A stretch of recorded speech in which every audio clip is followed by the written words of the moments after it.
अस्सलाम वालेकुम गाइस। आज हम गूगल शीट्स का पहला लेक्चर डिस्कस करेंगे जिसमें हम ये देखेंगे कि गूगल शीट्स हैं क्या, ये किस तरह से माइक्रोसॉफ्ट एक्सेल से बेहतर हैं और इसको एक्सेस किस तरह किया जा सकता है। सबसे पहले गूगल शीट्स को एक्सेस करने के लिए आपको अपना जीमेल अकाउंट ओपन करना होगा। जीमेल अकाउंट के यहाँ पे आप देखेंगे टॉप राइट कॉर्नर पे आपके अकाउंट के लोगों के साथ आपको 9 डॉट्स वाला ये एक आइकन सा नज़र आ रहा है जिस पे गूगल एप्स लिखा हुआ है। आप इस पर क्लिक करेंगे। जैसे ही आप यहाँ स्क्रॉल डाउन करेंगे तो आपको शीट्स के नाम से एक आइकन नज़र आएगा। All you have to do is to click on this icon. जैसे ही आप इस आइकन पे क्लिक करेंगे ये आपको गूगल शीट्स की तरफ डायरेक्ट कर देगा। हम सबसे पहले ओपन करेंगे इस ब्लैंक शीट को। इस पर आप क्लिक करेंगे, इसी पेज के ऊपर आपकी एक ब्लैंक शीट ओपन हो चुकी है।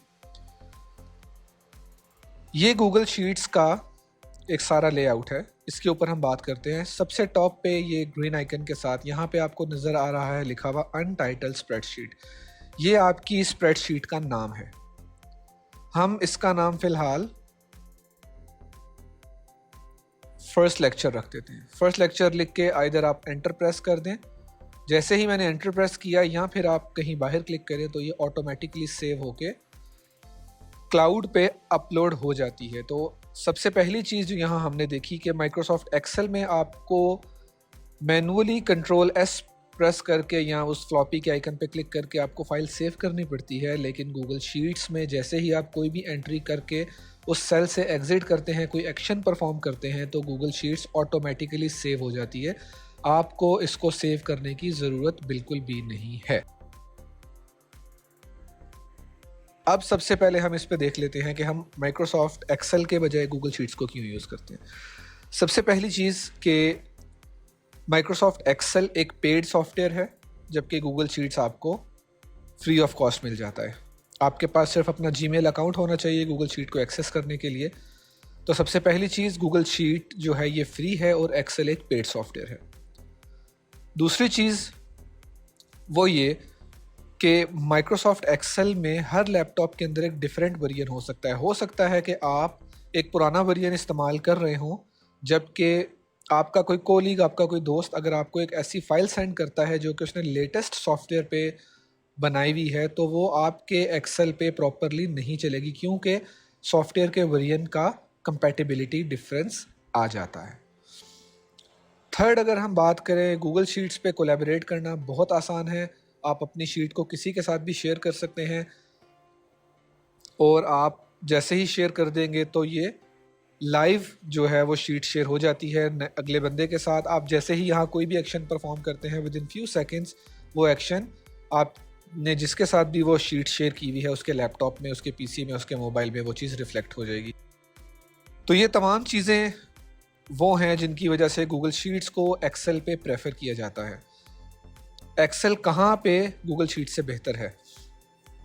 अगर इसको हम देखें, जहाँ पर डाटा, अगर आपके पास बहुत ज़्यादा डाटा है तो उस टाइम पर जाके गूगल शीट जो है ये थोड़ा सा इसका ड्रॉबैक है कि ये स्लो हो जाती है और ये लोडिंग में काफ़ी टाइम लगाती है।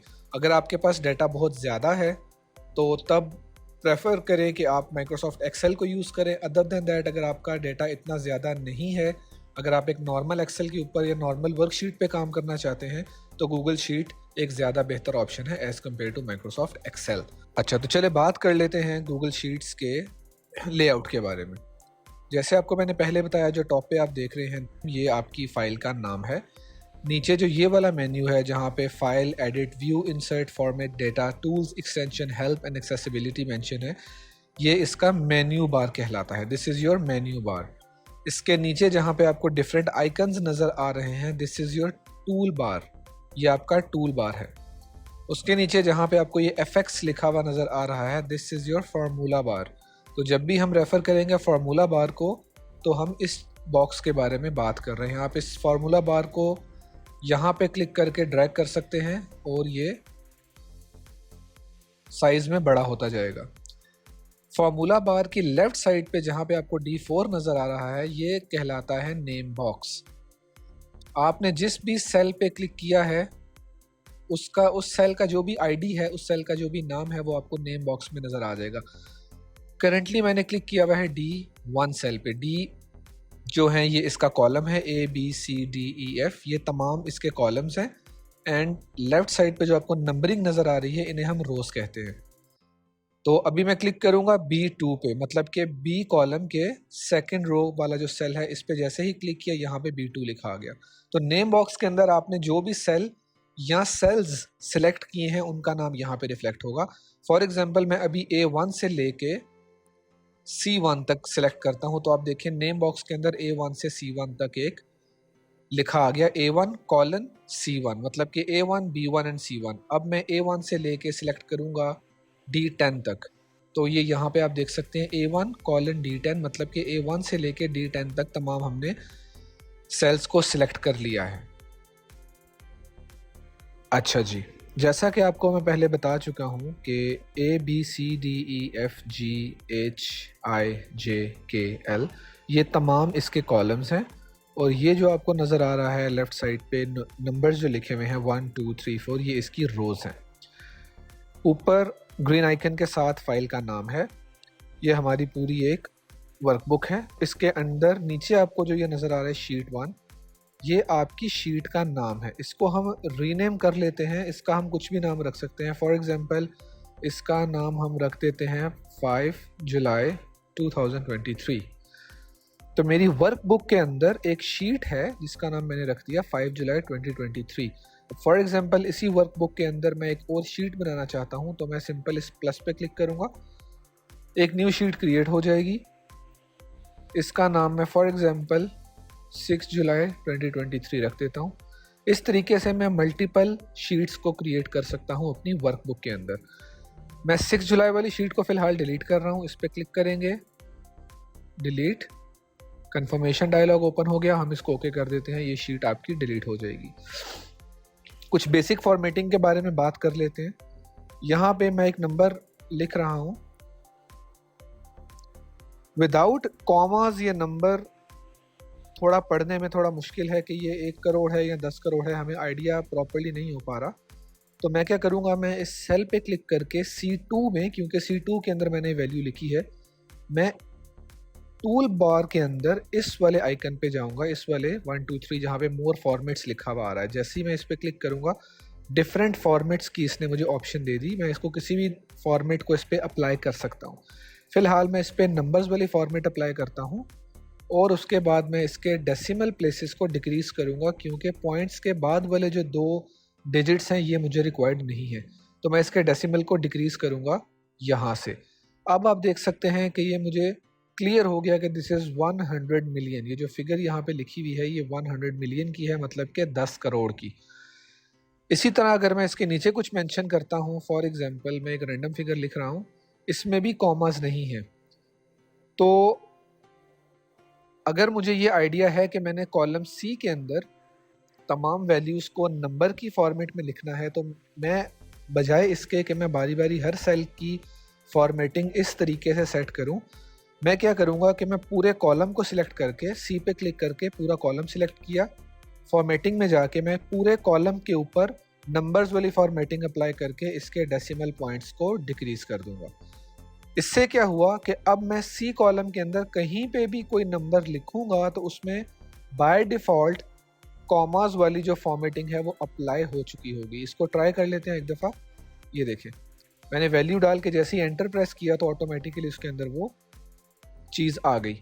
अब फॉर एग्जांपल मैं यहाँ पे बाकी डिजिट्स लिख रहा हूँ। अब यहाँ पे भी मैं चाहता हूँ कि सेम सारी फॉर्मेटिंग यहाँ पर आ जाए, तो एक तरीका तो वही है कि मैं कॉलम D को सिलेक्ट करूँ, यहाँ पे क्लिक करूँ, यहाँ पे क्लिक करूँ, डेसिमल प्लेसेस को कम करूँ तो सेम फॉर्मेटिंग यहाँ पर आ जाएगी। इसका एक और तरीका है, हम उसके लिए क्या करते हैं कि कॉलम C की फॉर्मेटिंग को मुझे कॉपी करके सेम फॉर्मेटिंग मैंने कॉलम D के अंदर लगानी है। तो मैं कॉलम C को सिलेक्ट करके इस आइकन पे क्लिक करूँगा, that is paint format. Paint format पे जैसे ही मैं क्लिक करूँगा तो ये रो आप देख रहे हैं हाईलाइट हो गई है, इस पर डॉटेड लाइंस आ गई हैं। इस पर क्लिक करने के बाद अब मैं जैसे ही D पे क्लिक करूँगा तो जो फॉर्मेटिंग मेरे C पर अप्लाइड थी वही फॉर्मेटिंग मेरे D कॉलम में भी बाय डिफ़ॉल्ट आ चुकी है। अब इसमें भी मैं कोई रैंडम वैल्यू लिखता हूँ तो बाय डिफ़ॉल्ट इसके अंदर वही कॉमास जो है वो अप्लाइड हैं। अब फॉर एग्जांपल हमें यहाँ पे परसेंटेज निकालनी है। अब देखें, जैसे ही मैंने एक फार्मूला लिखा तो गूगल शीट्स ने मुझे सजेस्ट किया कि आप नेक्स्ट फार्मूला भी यही लिखना चाहते हैं। अगर मैं इसको ओके कर दूंगा तो नीचे वाले सेल में बाय डिफ़ॉल्ट जो फार्मूला ऊपर लिखा था वही नीचे आ गया। अब इस कॉलम ई जो है ये मुझे परसेंटेज की फॉर्म में चाहिए, तो हम क्या करेंगे, ई पे क्लिक करके दोबारा मोर फॉर्मेट्स में जाएंगे और यहाँ पे हम परसेंटेज वाले आइकन पे क्लिक करेंगे तो ये यहाँ पे परसेंटेजेस में आना शुरू हो गया। अगर आपको पॉइंट्स के बाद डेसिमल प्लेसेस रिक्वायर्ड हैं तो आप इसको एज इट इज़ छोड़ दें। अगर आपको डेसिमल प्लेसेस बढ़ाने हैं तो आप इंक्रीज़ कर सकते हैं यहाँ से। अगर आपको कम करने हैं, डेसिमल पॉइंट्स आपको नहीं चाहिए पॉइंट्स के बाद, तो आप इसको भी ख़त्म करके इस तरीके से लिख के ले सकते हैं। मगर परसेंटेज में नॉर्मली डेसिमल प्लेसेस के बाद एटलीस्ट 2 पॉइंट्स या एक डिजिट जो है वो आना चाहिए, तो हम इसको एज इट इज़ छोड़ देते हैं। अब इसमें क्या होगा कि मैं यहाँ पे भी एक रैंडम वैल्यू लिख रहा हूँ और यहाँ पे भी एक रैंडम वैल्यू लिख रहा हूँ। अब यहाँ परसेंटेज चाहिए मुझे, उसके लिए हम क्या करेंगे, हम इससे ऊपर वाले कॉलम पे क्लिक करके, ये कोने पे आप देख रहे हैं इसके बॉटम राइट पे एक ब्लू कलर का डॉट है, इस पे जैसे ही मैं कर्सर लेके जाऊँगा ये प्लस के आइकन में चेंज हो जाएगा। यहाँ आपने क्लिक करके इसको ड्रैग करना है नीचे। जैसे ही आप ड्रैग करेंगे ऑटोमेटिकली इसने परसेंटेज कैलकुलेट कर दी, जो कि इन 2 सेल्स के साथ कैलकुलेट की गई है। इसको नीचे ड्रैग करने का एक शॉर्टकट भी है, दैट इज़ कंट्रोल डी। जैसे मैं यहाँ क्लिक करके कंट्रोल डी प्रेस करूँगा तो ऊपर वाले फार्मूला को ये नीचे ड्रैग कर देगा। अब यहाँ भी फॉर एग्जांपल मैं कंट्रोल डी प्रेस कर रहा हूँ तो ये देखें ऊपर वाली वैल्यू सेम नीचे आ गई, फार्मूला एज इट इज़ लग गया। तो इसके लिए मैंने क्या किया, कंट्रोल प्लस डी। तो कंट्रोल प्लस डी से क्या होता है कि आपके ऊपर जितने सेल्स पे भी आप क्लिक करके कंट्रोल डी करेंगे, उसके ऊपर जितने भी सेल्स होंगे उनके अंदर जो वैल्यू या जो फॉर्मूला लिखा है वो नीचे ड्रैग हो जाएगा। इसको हम दोबारा करके देखते हैं। ये मैंने एंट्री डिलीट कर दी। इन्हीं 3 सेल्स को मैं क्लिक करके कंट्रोल डी प्रेस करूंगा तो ऊपर वाली वैल्यूज नीचे एज इट इज़ आ जाएंगी। ये देखिए यहाँ पे फॉर्मूला था वो नीचे आ गया, यहाँ पे जो वैल्यू थी वो नीचे आ गई, यहाँ जो वैल्यू थी वो नीचे आ गई। तो control D is a shortcut जो आपके इस्तेमाल कर सकते हैं। अच्छा जी, अब अगला एक पॉइंट आ जाता है। नॉर्मली गूगल शीट्स में जो डेट्स होती हैं उनको समझ नहीं आ रही होती कि उसको किस तरीके से लिखे। फॉर एग्जांपल मैं यहाँ पे 5 जुलाई 2023 लिखता हूँ तो अब ये इसने इस तरह से लिखती है। अब हो सकता है कि गूगल शीट इसको 5 जुलाई के बजाय 7 मई 2023 कंसिडर कर रही हो, कि वो जो 5 है वो उसको मंथ कंसिडर करे, 7 को एज अ डेट कंसिडर करे और 2023 को साल कंसिडर करे। तो इसको भी बेहतर करने के लिए हम दोबारा इस सेल पे क्लिक करेंगे, बल्कि हम पूरे कॉलम एफ पे क्लिक कर लेते हैं। मोर ऑप्शंस में जाएंगे, यहाँ हम डेट में जा सकते हैं, लेकिन हमें डेट की फॉर्मेटिंग चाहिए जिसमें लिखा हो 5JUL2023। उसके लिए हमें कस्टम डेट एंड टाइम में जाना है। कस्टम डेट एंड टाइम पे जैसे आप क्लिक करेंगे, ये आप देखें कुछ बाय डिफ़ॉल्ट नीचे फॉर्मेट्स दिए गए हैं जो आप चूज़ कर सकते हैं। अगर फॉर एग्जांपल मैं ये करता हूँ डे, मंथ एंड ईयर, तो मैं जैसे इसको अप्लाई करूँगा, ये देखें जैसा आपसे मैंने कहा था कि मैंने लिखा था 5 जुलाई 2023, बट हो सकता है कि गूगल ने उसको 7 मई कंसिडर किया हो, and that was exactly the case कि गूगल ने उसको 7 मई, गूगल शीट्स ने उसको 7 मई कंसिडर किया हुआ था। अब ये वाली फॉर्मेट अप्लाई करने से मुझे आइडिया हो गया कि जो मेरी डेट थी वो गलत थी।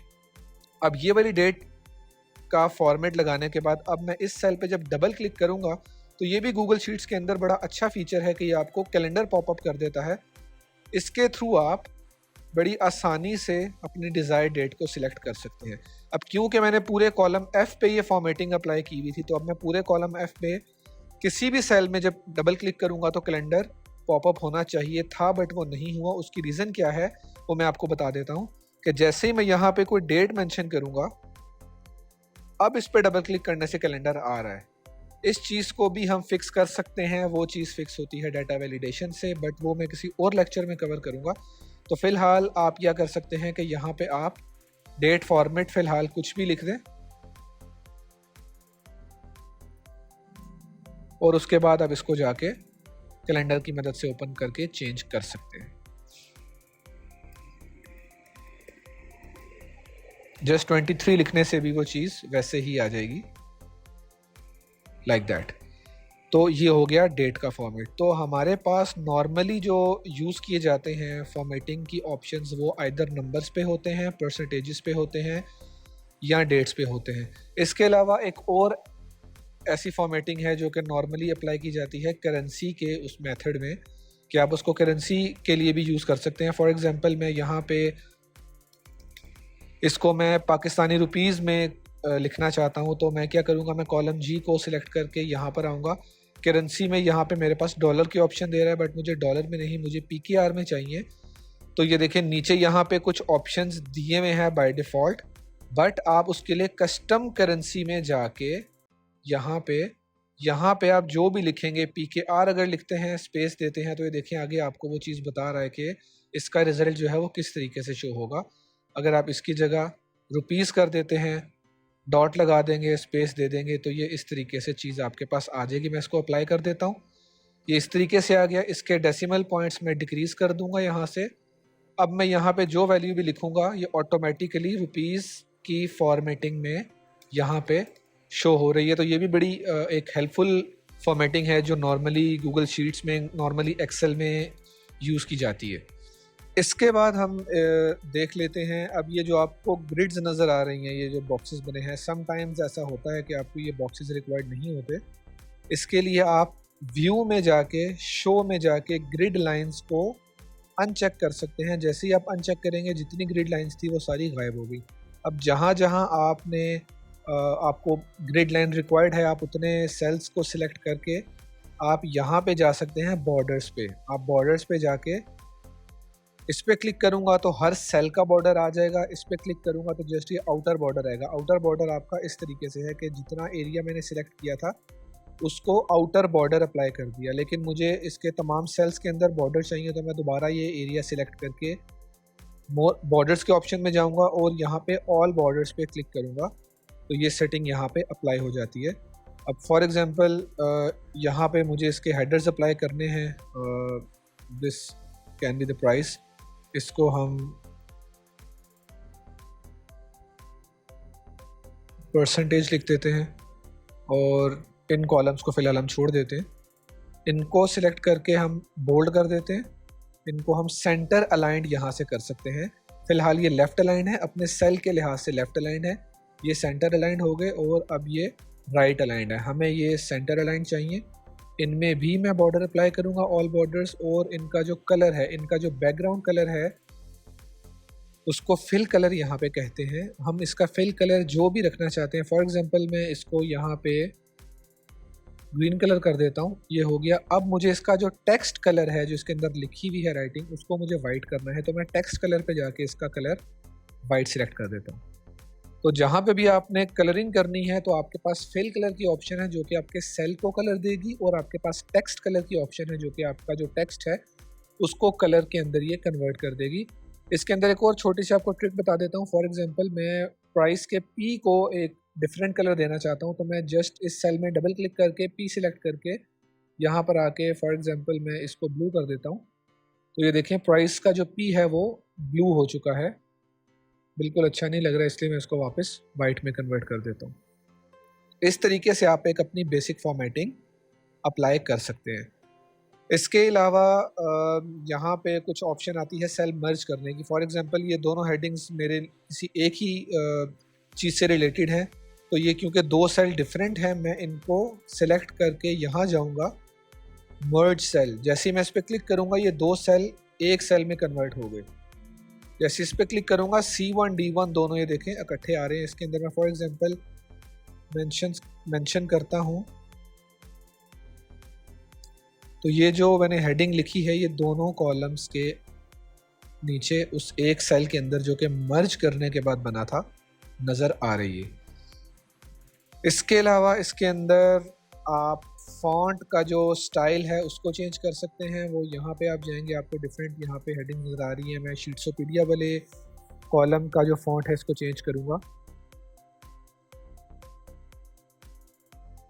ये देखिए, जो आप ऊपर मैं फ़ॉन्ट सेलेक्ट कर रहा हूँ, यहाँ पे नीचे उसका अकॉर्डिंगली उसका जो डिज़ाइन है, उसका जो स्टाइल है वो चेंज हो रहा है।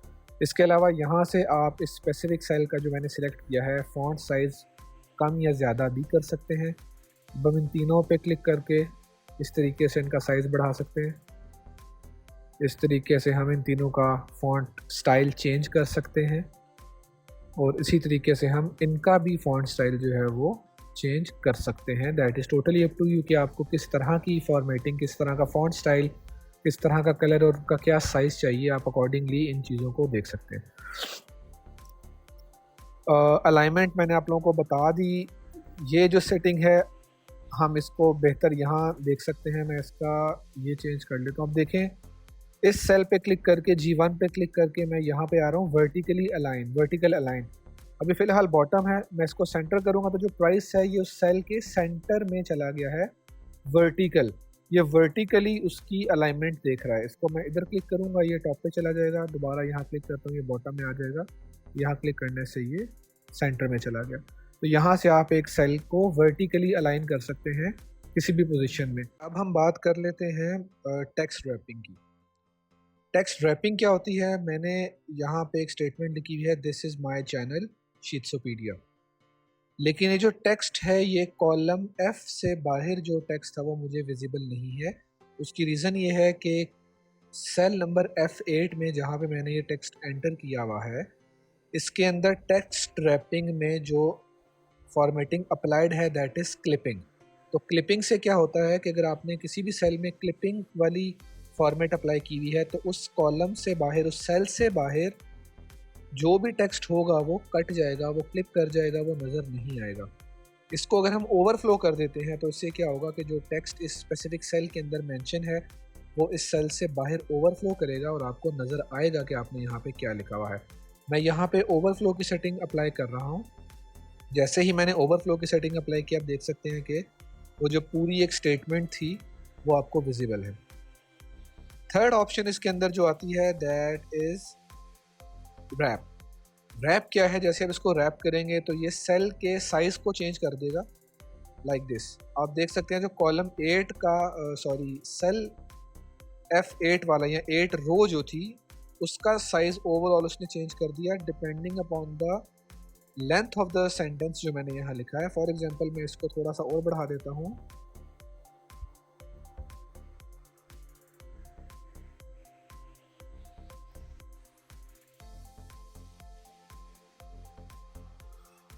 तो ये आप देखें कि रो 8 की जो हाइट थी वो उसने मज़ीद इंक्रीज़ कर दी क्योंकि जो सेल के अंदर सेंटेंस लिखा था उसकी लेंथ उतनी ज़्यादा थी।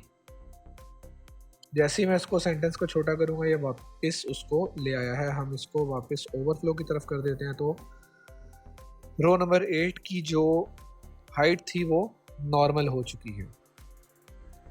इसके अलावा टेक्स्ट रोटेशन में आप आ जाएं। टेक्स्ट रोटेशन क्या होती है कि आप जिस सेल पे भी क्लिक करके टेक्स्ट रोटेशन में जाएंगे आप टेक्स्ट की रोटेशन को चेंज कर सकते हैं। देखिए, आप कॉलम जो रो 8 थी उसका साइज़ आप देख लें क्या हो गया, क्योंकि जो टेक्स्ट आपके पास पहले हॉरिजॉन्टली उसमें लिखा हुआ था जिस तरह नॉर्मली लिखा होता है, उसकी जगह मैंने यहाँ पे फॉर्मेटिंग अप्लाई कर दी टेक्स्ट रोटेशन में जाकर रोटेट अप। अब मैं रोटेट अप से मतलब है कि टेक्स्ट नीचे से स्टार्ट होकर ऊपर की तरफ जाएगा।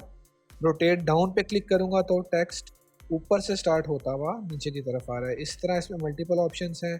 आप इसको डायगनली भी लिख सकते हैं इस तरह से। तो आप इन ऑप्शंस को डिफरेंट तरीके से अप्लाई करके आप अपना डिज़ायर्ड जो रिज़ल्ट है वो उसको लेके आ सकते हैं। तो ये आपकी होगी टेक्स्ट रोटेशन। इसको मैं वापस अपनी ओरिजिनल सेटिंग में ले आता हूँ।